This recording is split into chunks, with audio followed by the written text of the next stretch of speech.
നിങ്ങൾക്ക് നാണമുണ്ടോ? എന്തൊക്കെയാണ് ഈ കാണിക്കുന്നത്? എന്തൊക്കെയാണ് കാണിച്ചു കൂട്ടുന്നത്?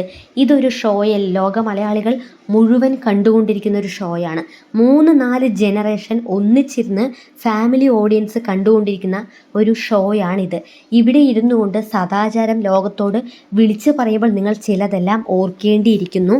ഞാൻ നോക്കി, ബിഗ് ബോസിൻ്റെ ടീം മുഴുവനും ഇരുന്നു കൊണ്ട് നോക്കി.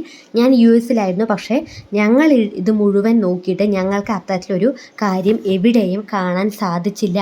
പിന്നെ നിങ്ങൾ എവിടെയാണ് കണ്ടത്, നിങ്ങൾ എന്താണ് കണ്ടത് എന്ന് ചോദിക്കുമ്പോൾ അനുമോള് ഒരു തരി പോലും പിന്നോട്ട് മാറാതെ ഞാൻ കണ്ടു. ഈ ഒരു ഒറ്റ ഉറച്ച നിലപാടാണ്.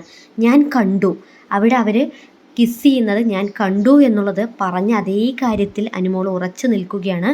ഈ ഒരു സമയത്ത് നമ്മൾ മനസ്സിലാക്കേണ്ട ചില കാര്യങ്ങളുണ്ട്. അനുമോൾ ഡബിൾ സ്ട്രോങ് അല്ല, ട്രിപ്പിൾ സ്ട്രോങ് ആണ്. പിന്നെ ഒരു കാര്യം, നമ്മൾ എല്ലാ സീസണുകളിലും ചില കണ്ടസ്റ്റൻസ് ഉണ്ടാകും കരഞ്ഞ് മെഴുകിക്കൊണ്ട് എന്ത് പറഞ്ഞാലും കരഞ്ഞ് ചില കരച്ചിലോളികളായ ആളുകൾ. അത്തരത്തിലൊരു കണ്ടസ്റ്റൻ്റായാണ് പേഴ്സണലി ഞാൻ അനുമോളെ വിലയിരുത്തിക്കൊണ്ടിരുന്നത്. കാരണം എന്ത് കാര്യം പറഞ്ഞാലും, ലാലേട്ടൻ എന്ത് പറഞ്ഞാലും ആ സമയത്ത് സ്പോട്ടിൽ കരയുന്ന, കണ്ണിൽ നിന്നും വെള്ളം വരുന്ന ഒരു കണ്ടസ്റ്റൻ്റ്. ആ ചപ്പാത്തിക്കള്ളി വിഷയം, ജിസയിൽ ചപ്പാത്തിക്കള്ളി എന്ന് പറഞ്ഞപ്പോൾ ആ ഒരു വിഷയത്തെ എങ്ങനെയാണ് അനുമോള് പ്രതിനിധീകരിച്ചത് എന്നുള്ളത് പ്രേക്ഷകർ എല്ലാവരും കണ്ടിട്ടുണ്ടാകുമല്ലോ. അതുകൊണ്ട് തന്നെ ഈ ഒരു വീക്കെൻഡ് എപ്പിസോഡിൽ തീർച്ചയായും ലാലേട്ടൻ ഇത് അനുമോളോട് ചോദിക്കും. ഈ ഒരു വിഷയവുമായി ബന്ധപ്പെട്ട് അനുമോള് തൻ്റെ നിലപാടുകൾ ഒരു പക്ഷേ മാറ്റി പറയുമായിരിക്കാം, അല്ലെങ്കിൽ അനുമോള് നിന്ന് കരയുമായിരിക്കാം എന്നുള്ളതെല്ലാം ചിന്തിച്ച് കൂട്ടിയ പ്രേക്ഷകർക്ക് നേർ വിപരീതമായി ഡബിൾ സ്ട്രോങ് ആയിക്കൊണ്ടാണ് അനുമോൾ നിന്നത്.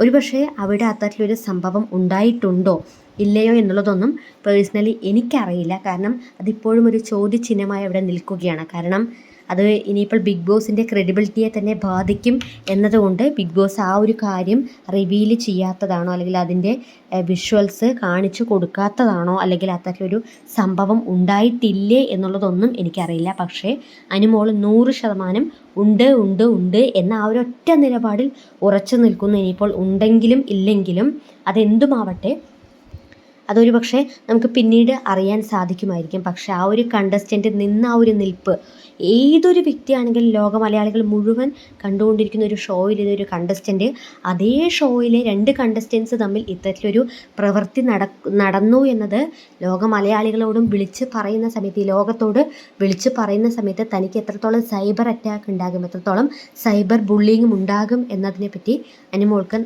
വ്യക്തമായ ധാരണയുണ്ട് എന്നുള്ളതാണ് ഞാൻ മനസ്സിലാക്കുന്നത്. എന്നിട്ട് പോലും ആ ഒരു കാര്യത്തിൽ ഒരു തരി പോലും പിന്മാറാതെ, അല്ലെങ്കിൽ ആ ഒരു ഹോസ്റ്റ് പോലും പറയുന്നു ഞങ്ങൾ ആരും കണ്ടിട്ടില്ല, നാണമില്ലേ നിങ്ങൾക്ക്, ഉളുപ്പുണ്ടോ നിങ്ങൾക്ക് എന്ന് വരെ ചോദിച്ചിട്ടും അതിൽ നിന്നും പിന്മാറുന്നില്ല എന്നുണ്ടെങ്കിൽ പ്രേക്ഷകർ ഒന്ന് മനസ്സിലാക്കിക്കോളൂ, അനുമോള് നമ്മളാരും പ്രതീക്ഷിക്കുന്ന ഒരു വ്യക്തിയേ അല്ല.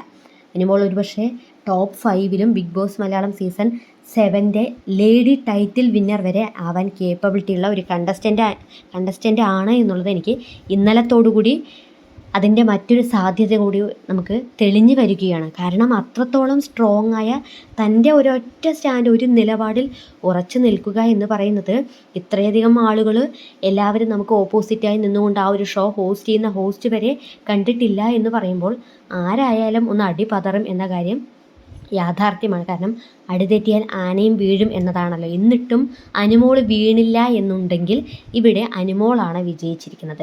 ബിഗ് ബോസും ലാലേട്ടനും എല്ലാം പരാജയപ്പെട്ടു എന്ന് വേണമെങ്കിൽ നമുക്ക് അനുമാനിക്കാം. ഇനി ഇതിന് പിന്നിലെ ശരിയും തെറ്റും, ആര്യനും ജിസയിലും അത്തരത്തിലൊരു കാര്യം ചെയ്തിട്ടുണ്ടോ ഇല്ലയോ എന്നുള്ളതെല്ലാം അതവിടെ നിൽക്കട്ടെ. അതവിടെ ചോദ്യചിഹ്നമായി പ്രേക്ഷകർക്കിടയിൽ തന്നെ നിൽക്കുന്നുമുണ്ട്.